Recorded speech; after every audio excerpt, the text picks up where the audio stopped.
Il y a ce sentiment dans l'air, non? Cette impression que la société est de plus en plus tendue, que la violence, la division prennent comme le dessus.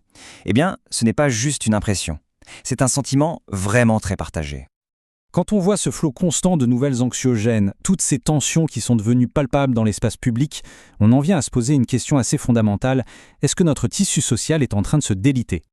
Alors, figurez-vous que pour le psychanalyste Roland Gori, ce sentiment n'a rien d'un hasard. Il lui a même donné un nom, la décivilisation. C'est un phénomène qu'il décrit comme profond, structuré, et qu'on va essayer de décrypter ensemble. Commençons par là, justement, par ce sentiment diffus, cette sensation que quelque chose s'est un peu cassé dans notre façon de vivre ensemble, dans notre rapport aux autres. Oui, parce que pour bien comprendre ce qu'est la décivilisation, il faut d'abord s'entendre sur ce qu'est la civilisation. Et pour ça, la sociologie a des choses très intéressantes à nous dire. On va donc faire un petit détour par un immense sociologue, Norbert Elias. C'est vraiment lui qui a mis des mots sur ce qu'est, au fond, le processus de civilisation. Alors pour Elias, la civilisation, attention, ce n'est pas juste une affaire de loi, de police ou de bonne manière. C'est avant tout un processus qui se passe à l'intérieur de nous. C'est notre capacité à intégrer les règles de la société au point qu'elles deviennent notre propre boussole. En gros, le point crucial, c'est ce basculement. On est passé d'un monde où la contrainte venait de l'extérieur, le roi, l'Église, la communauté, à un monde où c'est notre voix intérieure, notre conscience qui nous dit « non, ça ne se fait pas ». On est passé de la contrainte à l'autocontrôle. Ok, donc on a ce système intériorisé, ce fameux vernis de civilisation. Le problème, selon Gori, c'est que ce vernis est aujourd'hui attaqué de toutes parts par trois grandes pressions de notre monde moderne. Gori identifie donc trois grands moteurs qui, selon lui, alimentent cette décivilisation. On va les regarder un par un.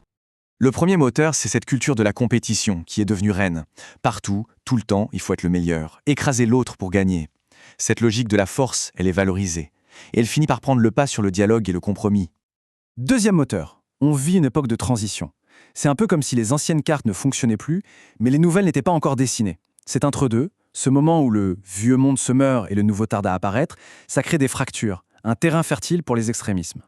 Et enfin, le troisième moteur, on le vit tous les jours, la crise de l'information.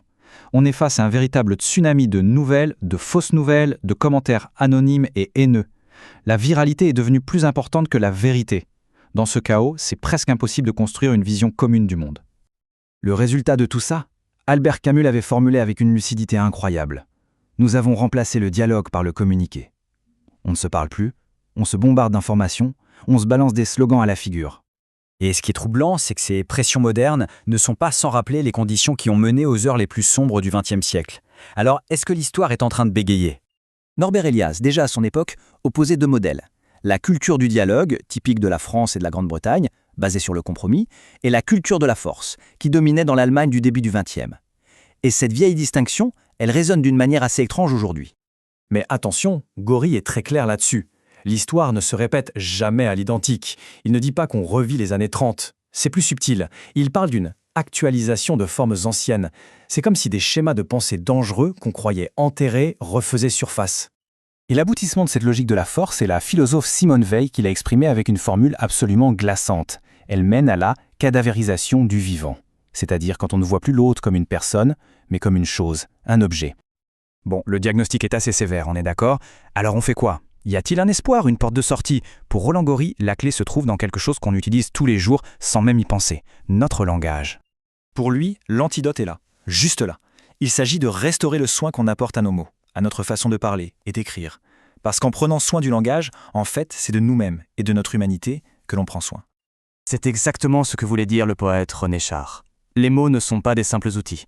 Ils nous construisent, ils nous révèlent à nous-mêmes, ils façonnent la réalité. Ils ont un pouvoir immense. Et c'est là que Gori, en s'inspirant du philosophe Gilles Deleuze, fait une distinction capitale. D'un côté, il y a la communication, le flux, le bruit, les ordres, l'information qui ne fait que passer. Et de l'autre, il y a l'acte de création. Créer, c'est produire quelque chose de neuf qui vient du silence, qui résiste au bruit ambiant, c'est un véritable acte de résistance. Et ça nous laisse sur cette dernière réflexion. Dans un monde complètement saturé par une communication souvent vide de sens, est-ce que l'acte civilisateur, par excellence finalement, ce ne serait pas de créer? Créer du sens, de la nuance, du lien, bref, s'opposer au bruit par la parole juste.